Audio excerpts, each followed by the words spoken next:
That is Nepean. That is the spirit of Nepean behind me right there. Thank you. Bonsoir tout le monde. Bonsoir. Oh, quel bonsoir. C'est un bon bonsoir. I have a question. Who's ready? Who's ready? Who's ready to stand up for Canada with me?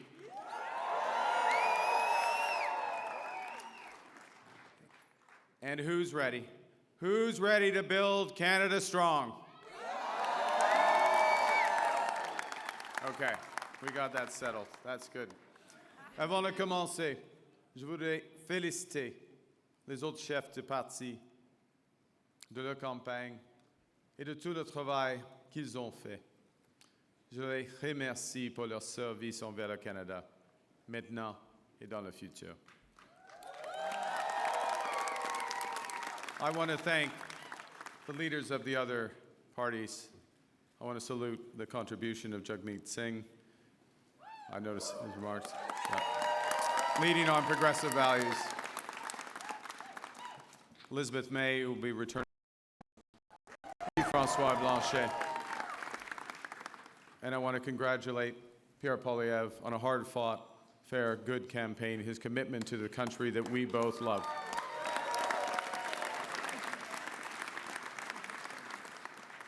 They all have many, many more contributions to our land.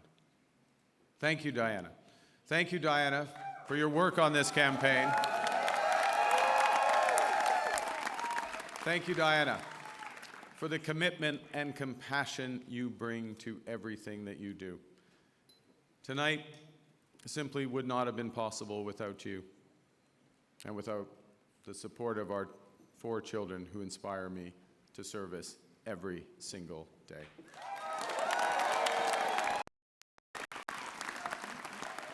I also want to salute the women and men who put their name on the ballot from all parties. Thank you for standing up to serve our country at this critical time. And for those who were elected, particularly those Liberals who were elected, I am looking forward to working together to deliver for Canadians. This says, Bruce. And Bruce, yes, Bruce Vanjoy. I'm looking forward to working with Bruce Vanjoy.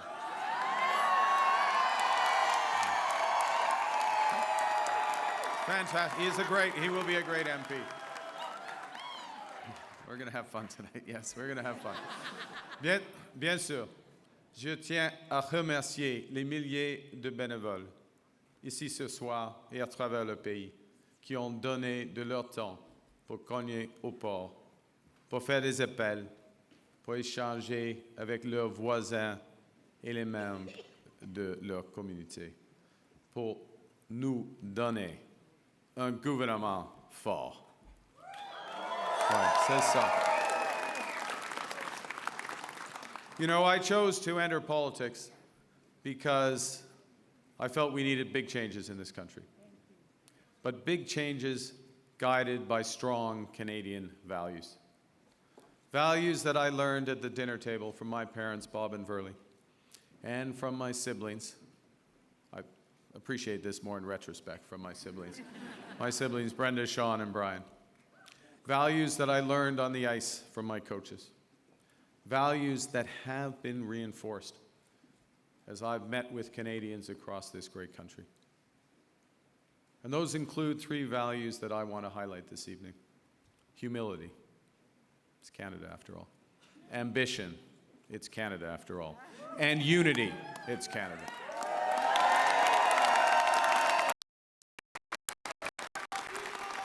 I love you. Right back. Right back. These are good values. These are Canadian values. Values that I will do my best. I'm just getting worked up here. These are values that I will do my best to uphold every day as your Prime Minister. You betcha. Okay, well, you have to judge after this next section because I am going to begin with the value of humility and by admitting that I have much to be humble about. That's true. Over my long That's not an applause line, it's just a statement of fact. Over my long career, I have made many mistakes, and I will make more. But I commit to admitting them openly, to correcting them quickly, and always learning from them.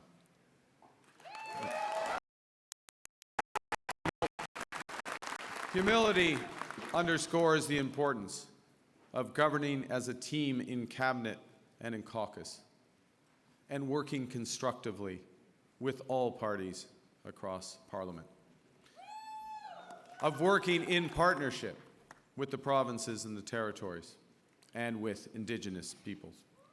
And at this time, it underscores the value of bringing together labor, business, civil society, to advance the nation-building investments we need to transform our economy. Humility is also about recognizing that one of the responsibilities of government is to prepare for the worst, not hope for the best. As I've been warned, America wants our land, our resources, our water, our country. Never. But these are not idle threats. President Trump is trying to break us so that America can own us. That will never ever happen. But we also must recognize the reality that our world has fundamentally changed. There is also, for me, as I stand before you this evening, humility in recognizing that, well, many have chosen to place your trust in me, trust in the Liberal Party. Millions of our fellow citizens preferred a different outcome. And my message to every Canadian is this: no matter where you live, no matter what language you speak, no matter how you voted, I will always do my best to represent everyone who calls Canada home.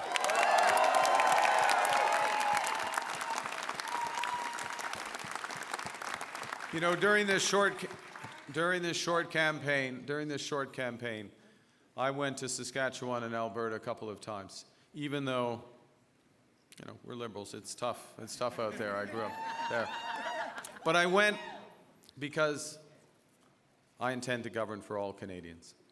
And au cours de cette campagne, plusieurs Québécois et Québécoises m'ont ouvert leurs portes, m'ont accordé leur confiance.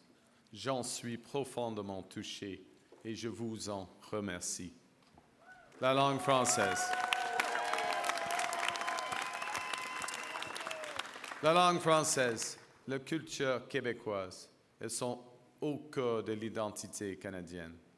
Elles définissent le pays que j'aime tant. Et je vais les défendre sans relâche. Ouais. Avec la forte équipe de députés québécois que vous venez d'envoyer à Ottawa, nous allons faire en sorte que le Québec continue de prospérer au sein de Canada fort. Hey. Et que vous soyez un travailleur des sables bitumineux à Fort Mac, une infirmière de Joliette ou un comptable de Toronto. Il y a plusieurs comptables à Toronto. Mon gouvernement va travailler pour vous tous. So, as we come here after this most consequential election, let's put an end to the division and anger of the past. We are all Canadian, and my government will work for and with everyone.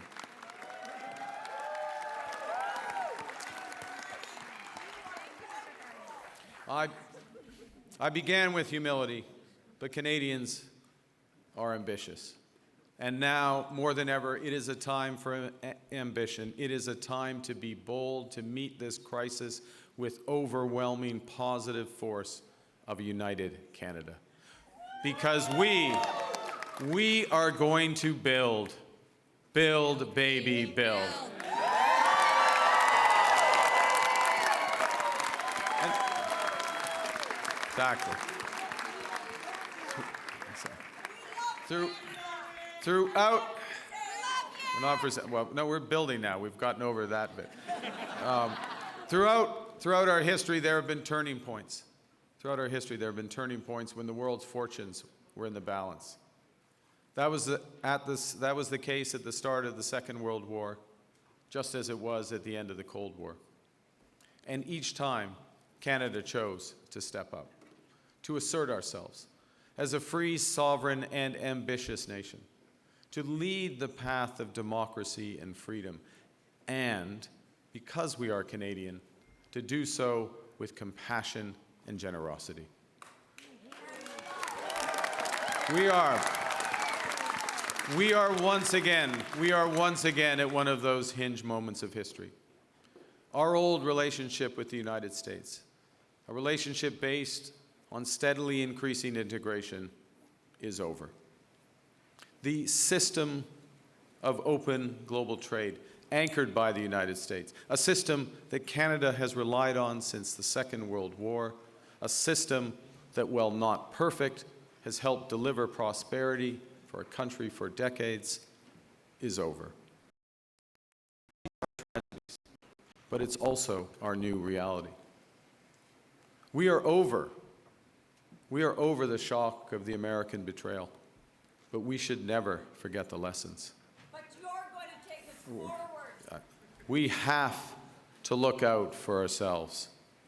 And above all, we have to take care of each other.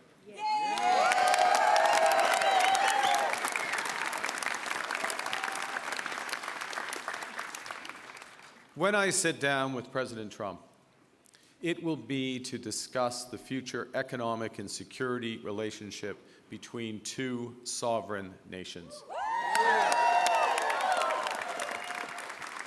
And it will be with our full knowledge that we have many, many other options than the United States to build prosperity for all Canadians.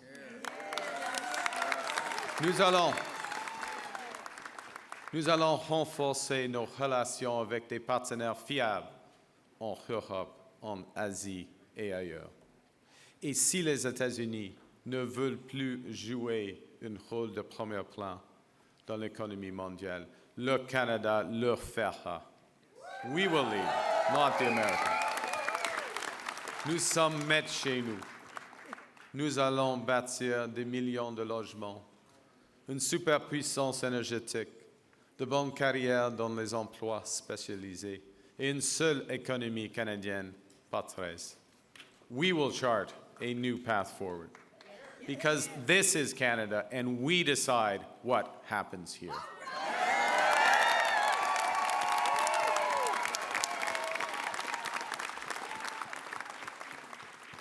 We will need to think big and act bigger. Your phone's ringing. Sorry, just okay. All right. Just hang on. It's okay? Yeah. It might be important. I don't know. We will need to do things previously thought impossible at speeds we haven't seen in generations. It's time to build twice as many homes every year with an entirely new housing industry using Canadian technology, Canadian skilled workers, Canadian lumber.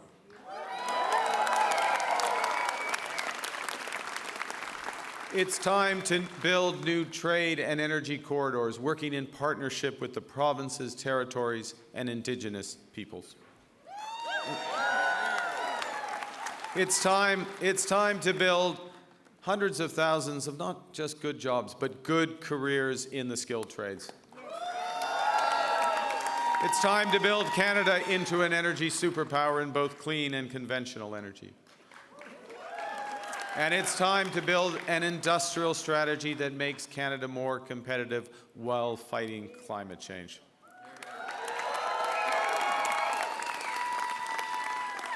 We will build a Canadian economy, not not 13, with a government committed to free trade in Canada by Canada Day. The point is that we can give ourselves far more than the Americans can ever take away. But even given that, I want to be clear. The coming days and months will be challenging, and they will call for some sacrifices. But we will share those sacrifices by supporting our workers and our businesses. Les défis devant nous sont intimidants, et c'est normal. Les grands changements, comme ceux que nous vivons, sont toujours inquiétants. Nous avons beaucoup de chemin à faire, mais j'ai confiance. J'ai confiance en vous. J'ai confiance au Canada.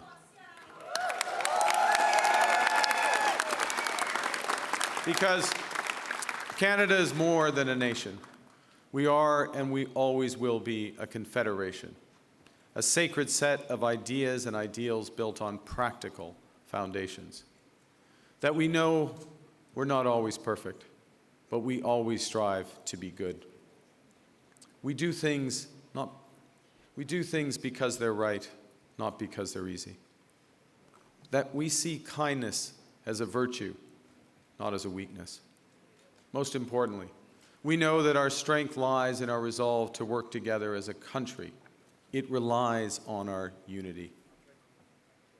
You know, on the second day of this campaign, I went to Gander, where on 9/11, they welcomed thousands of passengers into their homes without question or hesitation. I sat down with two of the many heroes of the time, Diane Davis and Beulah Cooper. And during our conversation, they showed me a thank you card that they'd received from a young girl called Ellie, who wrote, "Your kindness motivates me to use my kindness." That touching phrase captures what Canadians instinctively know, that virtue is like a muscle that grows with its exercise. We become just by doing just acts, brave by doing brave acts. When we are kind, kindness grows. When we seek unity, unity grows. When we are Canadian, Canada grows.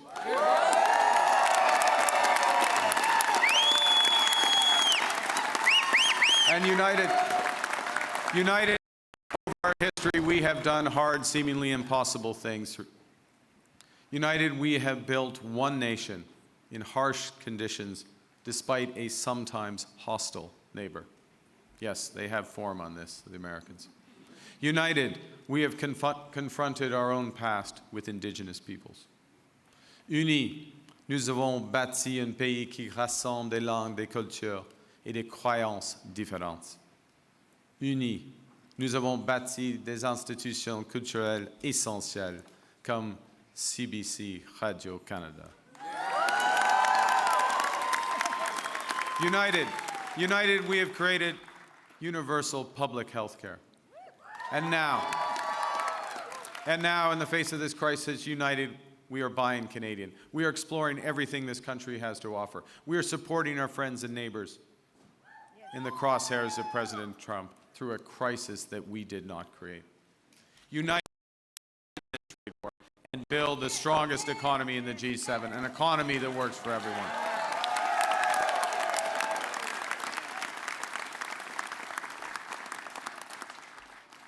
Au cours des derniers mois, les Canadiens et Canadiennes ont fait leur part, se sont rassemblés pour défendre notre pays et notre façon d'être. Je promets que, lorsque nous sommes menacés, nous allons nous battre. We will fight back with everything we have to get the best deal for Canada. We will protect our workers and businesses, and above all, we will build an independent future for our great country. A future that makes the greatest country on the earth even better.